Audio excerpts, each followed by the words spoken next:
The preceding announcement has been paid for by the New World Order.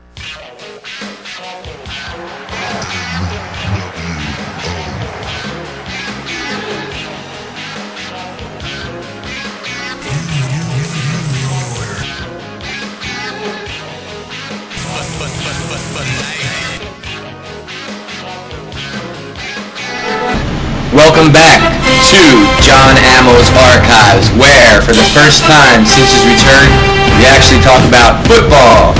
Believe it or not, folks.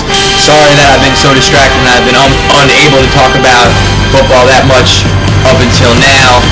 Obviously, I was on a little bit of a hiatus. You know, I was in rehab, according to some, drinking myself away for approximately 7 months, right?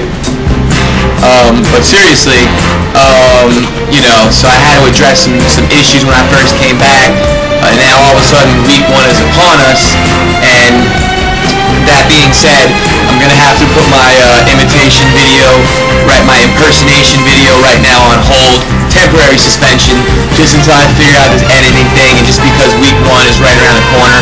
So when I get the impersonation video out, it's going to be really good. I don't want to rush it, and obviously right now, week 1 is not going to wait for me, so we got to start talking football, if you know what I mean. So I wrote down some picks for you guys as far as week 1 goes.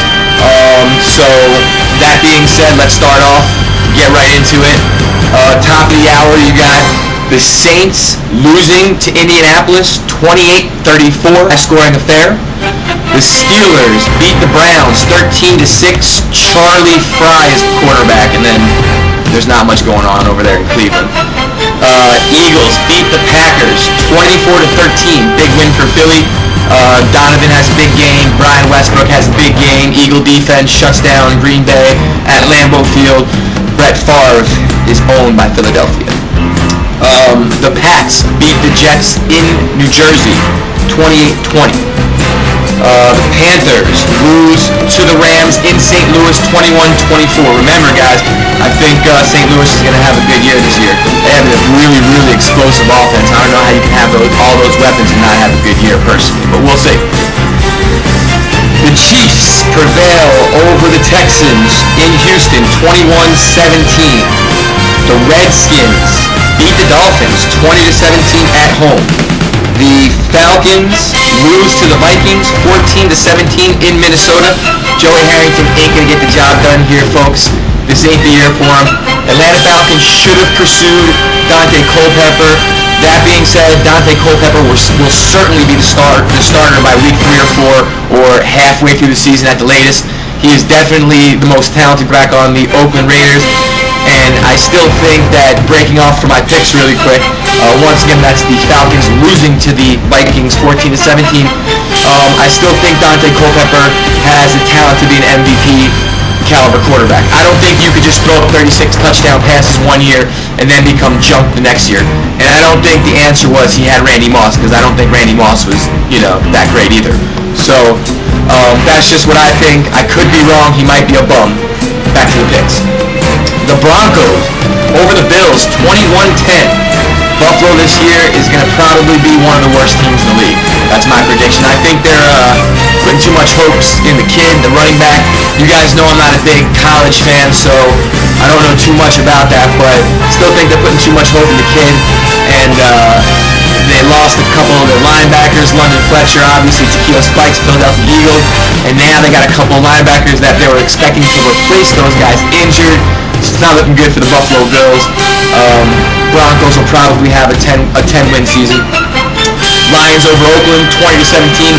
Lions definitely will not win 10 games this year, but they will beat Oakland. Lions will probably go about 8-8. The Raiders will be subpar again, but they've been subpar for so many years now, so what's the difference? The Bears will lose to the Chargers. Big, 31-17. The Chargers will smoke the Bears.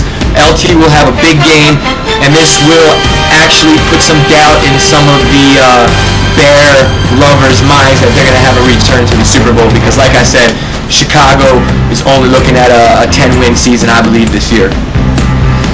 The Bucks will lose to the Seahawks in Seattle 17-21. The Bucks will play admirably, but they will lose. Seahawks will have a pretty good year, maybe 9-7. Finally, Monday night, don't get excited, Cowboy fans. You're beating a very, very depleted and shitty New York team this year, but you will win. 31-21 Monday Night Football. Cowboys over the Giants. I think the Cowboys will have a big, explosive game. It'll cause all the annoying, decrepit, putrid Cowboy fans to come on here and start talking shit for like a week, maybe two, and then it all falls apart by, week 5 or so. So that's me. That's my picks. Week 1, Jon Amo was pretty good with picks. I wouldn't go out and bet on anything quite yet because week 1, it's all over the place. You never know what can happen. So, don't go betting the farm on the Eagles to cover, 9 points like I got him here. I'm sorry, 11 points like I have him here because I think it'll be about, a 10-point spread. I think they'll cover it. But like I said, don't bet on the Eagles if you're an Eagles fan. That's one of the worst things you can do. So, came across some interesting... The preceding announcement has been paid for by the New World Order.